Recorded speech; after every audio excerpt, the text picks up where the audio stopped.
Why do I do these videos? Well, it's a simple question. The reason I do these videos is, well, there are multiple reasons. First of all, they're fun to do. I enjoy making videos. I enjoy, filming. I enjoy doing the whole multicam thing. I think it's fun. So there's that reason, which is the most important in just about everything that you're doing. If you're not having fun, not all the time, but for the majority of the time that you're doing something, if you're not having fun, then don't fucking do it. You know what I'm saying? Yeah, do something else, right?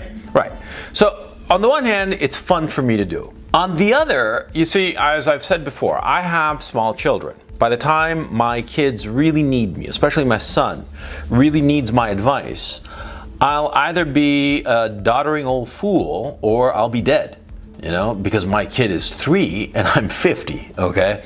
So what are the odds that I'll make it to the age that he's 33, huh? High or low? I'm guessing low, right? Yeah. So that's the immediate motivation. But the reason I release these videos onto YouTube is because I realize that a lot of young guys are sort of like adrift in the world. They've been they're like tumbleweeds rolling around in this desert landscape, and they're drifting around at random, carried along by whatever breeze happens to blow their way. They don't have any direction, any self-generated direction. That's the most important kind, of course, where you are the captain of your ship. You're deciding, I'm going to go this way, or I'm going to go that way. I'm going to go wherever the hell I want to go, but I'm deciding. I am deciding, not my circumstances. If you're letting your circumstances dictate where you go in your life, then you're not really living, now are you? No, you're just reacting to whatever fate throws your way. You see what I'm saying? So yeah, I figure that young guys today, they don't have any direction, because the whole concept of masculinity has been, how can I put it? It's made unpopular. It's been made, not only been made unpopular, but people actively shit on guys. And so guys are in a double bind. On the one hand, as a sex, men are shit upon. And on the other hand, they get no guidance.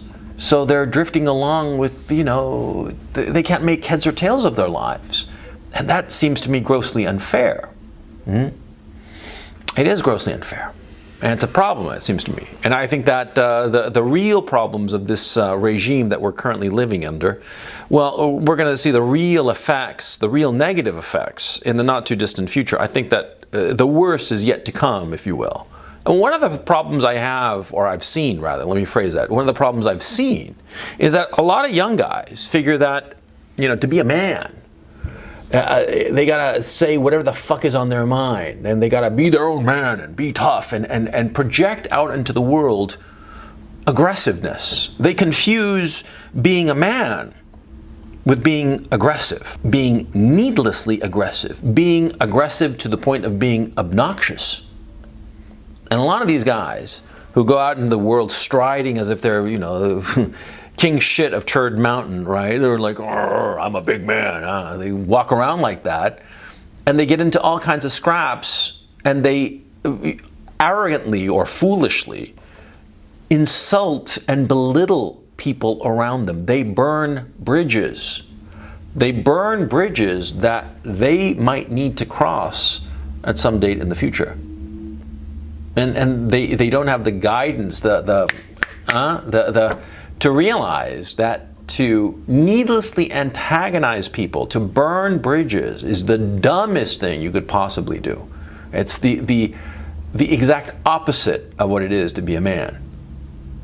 Let me explain. What have I said all the time? I say all the time that to be a man is to control your emotions, whatsoever those emotions might be, and instead allow your reason, your brains, to dictate your actions. I always say that the only difference between men and every other living creature on the face of this earth is this single ability, the ability to sublimate your emotions and force your reason and logic to dictate your actions, as opposed to succumbing to your emotions and acting irrationally on the spur of the moment.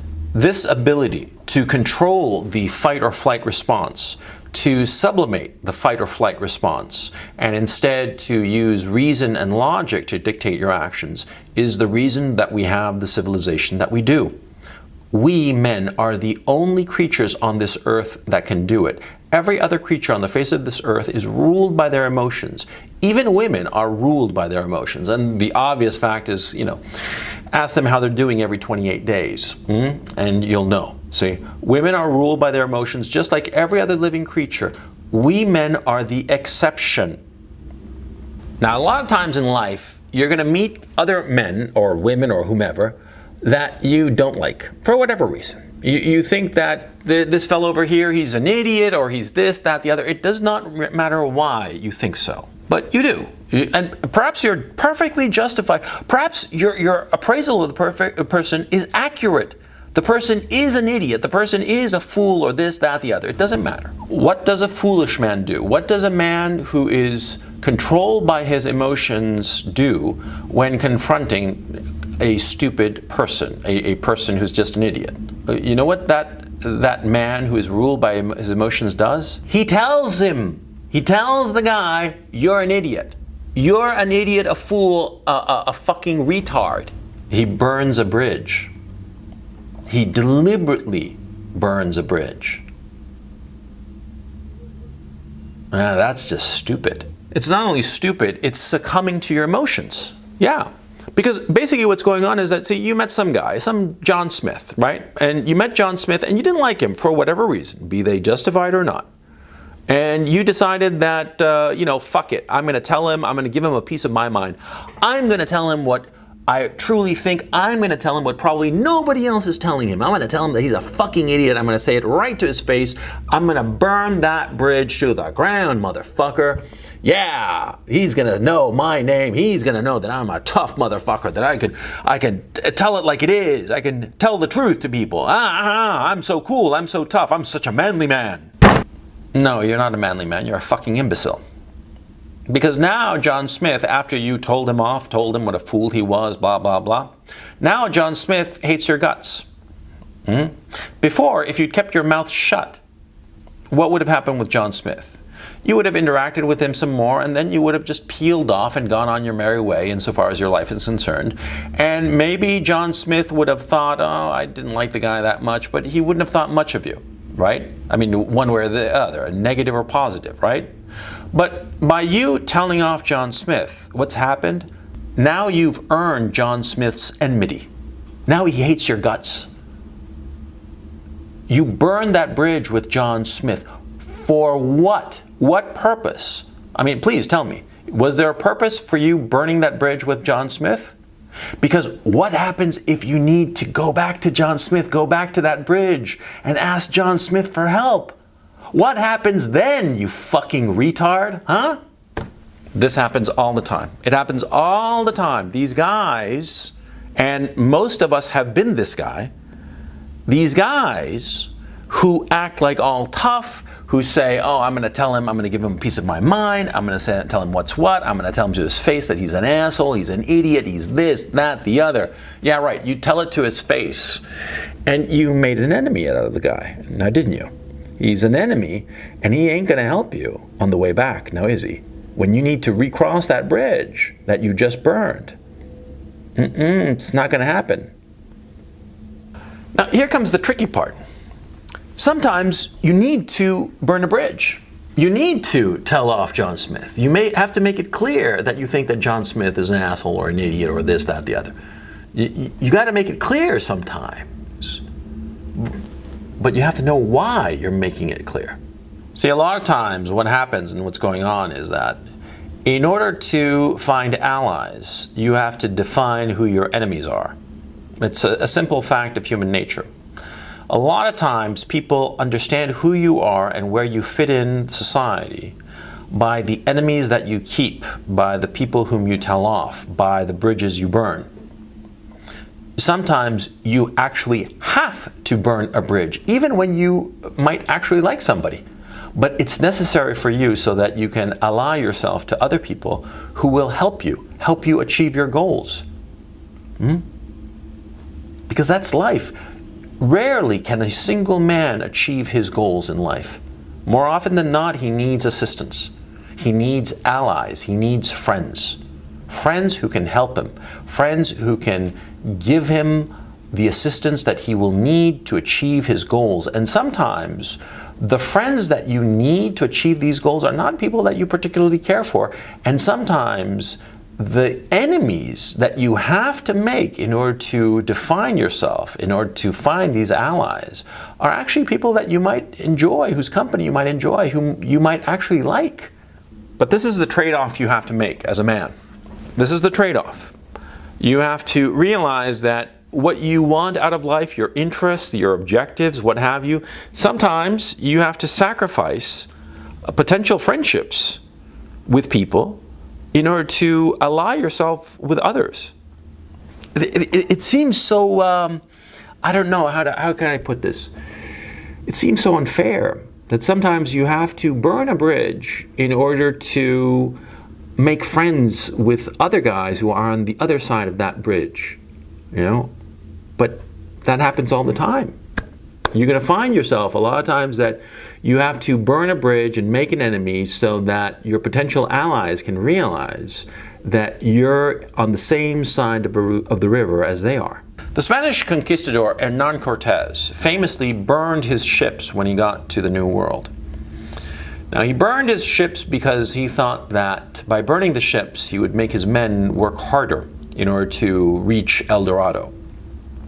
Now, as a metaphor, it's very powerful because it's very true. More often than not, you'll find that when you burn your ships, when you burn bridges behind you, you are more motivated. You are more motivated, and like I said before, it helps define who your friends are by defining who your enemies are, right? So you have to be very, very careful which bridges you burn. You have to be absolutely certain that a relationship that you decide to eviscerate, to torpedo, to utterly destroy, you better be absolutely sure that destroying that relationship, number one, gets you the approval of the right friends, the friends who can help you achieve your goals. And number two, is not somebody that you're going to have to deal with in the future, whose help you aren't going to have to ask for in the future. Because it's pretty embarrassing to have to ask for the assistance of somebody who you blew off or told off. Yeah, you ever had to do that? You ever told somebody to fuck off and then, you know, a few weeks later or maybe a year later or something, you're going up to them and say, well, sorry, I told you off and told you to fuck off. Can you please help me? Mm-hmm. Yeah, it's pretty embarrassing, and more often than not, you're not going to get any help. Of course they're not going to fucking help you because you told them off. You told them to fuck off. What, you know, a little time passes, you know, you think that people forget that kind of thing? They don't forget it. They do not forget it. When you tell somebody off, you tell them off forever. You tell somebody off, you tell them to fuck off, to get lost, what have you, they are never going to forget it. I've noticed children sometimes, I mean small children, you know, like 8 years old, even up to 12, 15 years old maybe, can get into a big fight, a big scrap or whatever, and they'll be able to patch it up later. They might call themselves each other the worst names imaginable, and they might be able to patch things up later on. But with adults, that fucking does not happen. With adults, you tell somebody to fuck off, and their sense of self, their sense of dignity, of self-worth, well, they're going to remember it. And it's going to hurt them that you told them off, that you told them to fuck off. And they're not going to forget it. They're not going to forget it. And at the first chance they get to stick the knife into you, they're going to take it. Yeah. So what I'm trying to tell you in this video is, don't fear telling somebody off. Don't be afraid of telling somebody to fuck off if they're really annoying you or really getting in your way or what have you. But see, if you're going to take that step, if you're going to take the step of burning a bridge with somebody, you'd better be absolutely sure that you know why you are doing it. See, just as I was able to quickly tell you why I do these videos, you have to be able to quickly say to yourself, if anybody, why it is exactly that you are burning the bridge with somebody. Why it is that you are permanently antagonizing them. You have to know for a fact.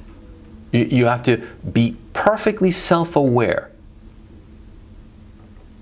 There has to be good reasons for burning, for destroying a relationship, because you will never repair it if you burn somebody like that and tell them off. Worst of all, if you tell them off in public. They will never forget you. They will never forgive you. And they will have it out for you. So you better know exactly why you are doing it. And if you're not sure whether you should burn a relationship or not, my suggestion is don't burn it. Don't burn the bridge. If somebody's really trying your patience, but you figure that you might need them, suck it up. Suck it up, write it down in your notebook, in your little black book, and move on. But don't burn that bridge. Unless you're absolutely sure that it will benefit you, there is no reason to. You're going to have to suck it up. What I meant by controlling your emotions. Somebody annoys you, says shit to you, is somebody that you can't stand. But you have no compelling reason to destroy the relationship with them. And you think that perhaps at a future date you will need them. Well, then be a grown-up, be a man, control your emotions. Do not allow your fate to be dictated by your fight or flight response. Do not allow your fate to be dictated by mere emotion. The animals in the woods, they run from the woods when it's on fire. And when a animal sees a threat and they can't run away, they turn and fight.